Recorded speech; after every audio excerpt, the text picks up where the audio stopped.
Алла тағала Кахф сүресінде не дейді? Қаласаң иман келтір, қаласаң не? Дінсіз кәпір бол дейді. Бірақ исламды жамандау қажет емес. Бұған дейін де мен айтқан болатын.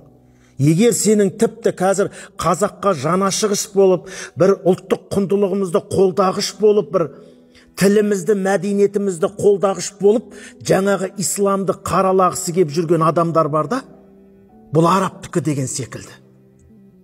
Сен қазаққа көмектескің келсе, исламды жамандамай-ақ, үй жоғына үй әпер, көлік жоғына көлік әпер, ауырып жатқанына не емдет? Оны исламды жамандаудың қажеті жоқ, оған ислам запрет қоймайды. Дұрыс па?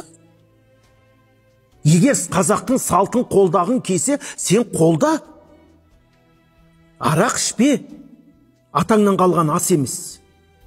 Айыл адам қосетек ұзын көйлек киген, басына жаулық орамал киген, сен оны ислам жамандаудың қажеті жоқ, қазақтың мәдениетін қолдау үшін, мәдениетіне жәрдем беру үшін.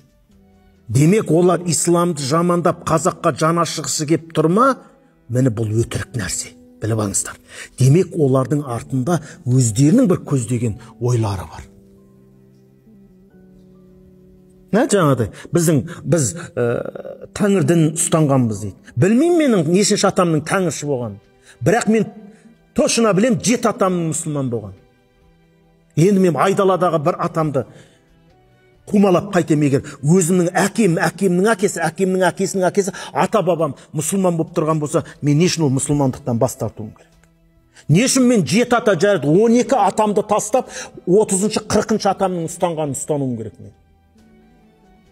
Менің өз әкем мұсылман болып қой. Көрдіңіз ба? Ол қандай бір дұшпандық әрекет та жаңа.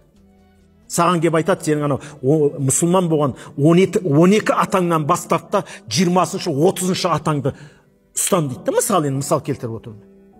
Қалай сонда мен өзім туған атам, туған әкемнен бас тартуым керек та жаңадай. Бәрімізге бір ортақ болған бір атаны ұстануым керек пе сонда? Жоқ, олай болмайды. Сондықтан ол біздің мәдениетімізден, салт дәстүрімізден үзу бізді, олардың көксеп отырғанымыз.